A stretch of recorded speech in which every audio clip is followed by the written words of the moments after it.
आषाढ़ मास कथा अध्याय 2।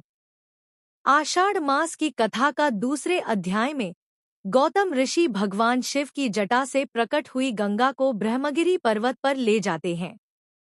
वे गंगा से हाथ जोड़कर प्रार्थना करते हैं कि वह संसार का कल्याण करे।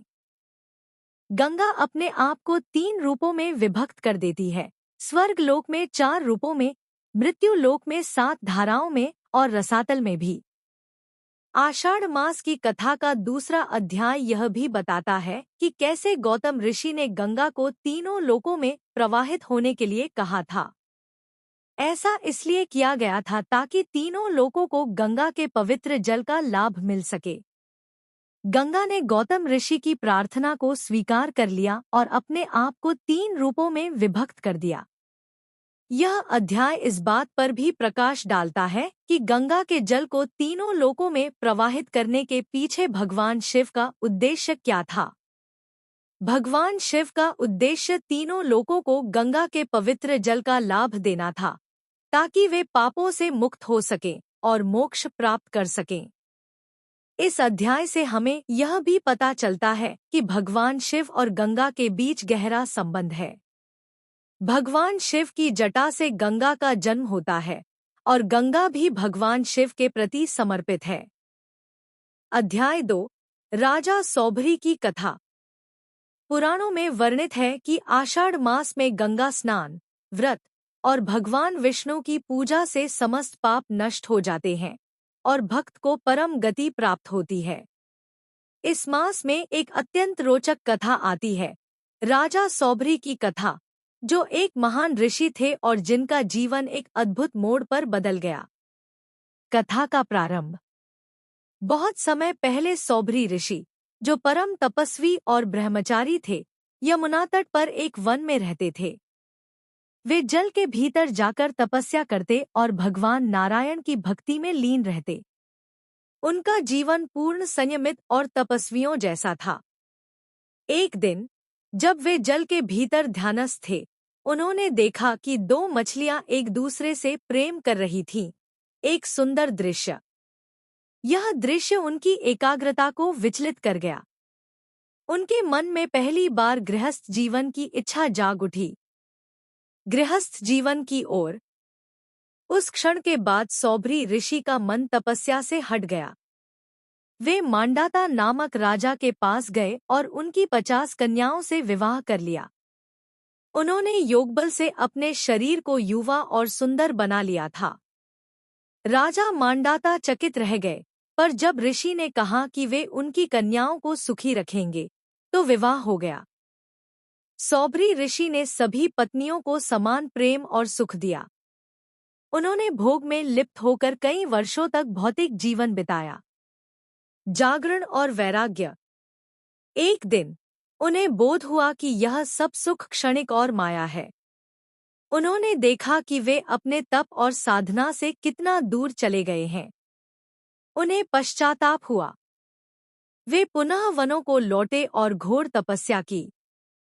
अंत में भगवान विष्णु ने उन्हें दर्शन दिए और कहा, हे सौभरी, जीवन में मोह एक क्षण में मनुष्य को मार्ग से भटका सकता है, पर जो पुनः धर्मपथ पर लौटता है, वही सच्चा साधक है।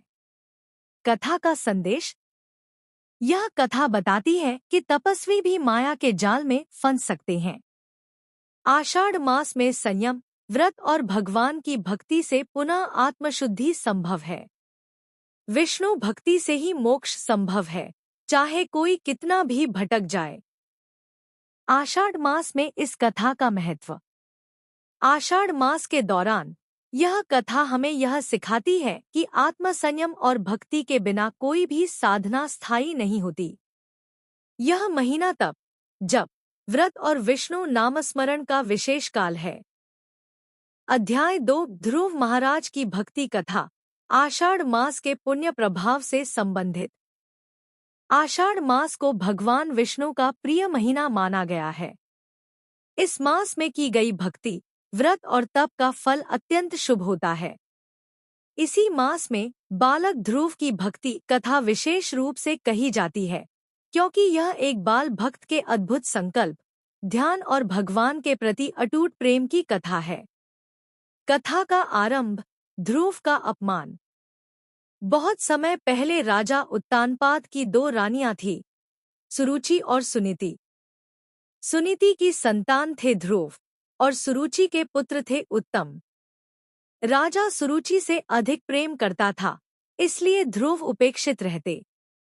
एक दिन बालक ध्रुव ने देखा कि उनका सौतेला भाई उत्तम राजा की गोद में बैठा है।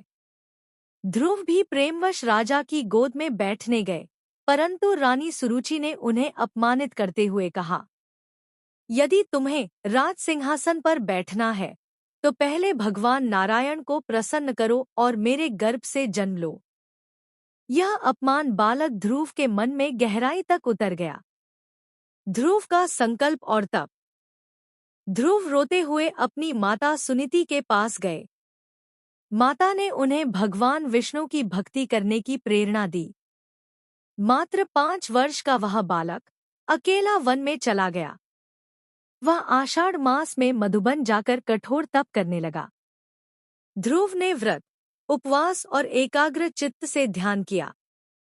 प्रारंभ में फल, फिर पत्ते और अंत में केवल वायु पर जीवित रहते हुए उन्होंने महीनों तक तप किया। भगवान विष्णु के दर्शन। आषाढ़ मास में ध्रुव का तप इतना तीव्र हो गया कि तीनों लोकों में हलचल मच गई। अंततः भगवान विष्णु ने स्वयं प्रकट होकर ध्रुव को दर्शन दिए। भगवान ने ध्रुव को आशीर्वाद दिया, हे ध्रुव, तुमने बाल्यकाल में जो भक्ति की है वह अत्यंत दुर्लभ है। मैं तुम्हें अमर पद प्रदान करता हूँ। तुम ध्रुव तारे के रूप में सदा आकाश में स्थित रहोगे, अडिग और उज्ज्वल। कथा का महत्व। एक आषाढ़ मास में की गई सच्ची भक्ति का फल तुरंत मिलता है। 2. एक बालक भी यदि संकल्प के साथ भगवान को पुकारे तो वे स्वयं प्रकट होते हैं। 3. यह कथा बताती है कि भगवान किसी का जन्म, उम्र या पद नहीं देखते, वे केवल भक्ति की गहराई देखते हैं। आषाढ़ मास में ध्रुव कथा क्यों कही जाती है? आषाढ़ मास में जब व्यक्ति संयम और साधना करता है तो ध्रुव जैसी निष्ठा का स्मरण किया जाता है। इस मास में ध्रुव जैसे भाव से विष्णु की पूजा करने पर स्थायित्व, समृद्धि और मोक्ष प्राप्त होता है। आषाढ़ मास वह पवित्र अवसर है जब श्रद्धा की हर बूंद भगवान के चरणों में जाकर अमृत बन जाती है। यह महीना आत्मशुद्धि, संयम और भक्ति का सेतु है जो मनुष्य को माया से मुक्त कर परम सत्य की ओर ले जाता है।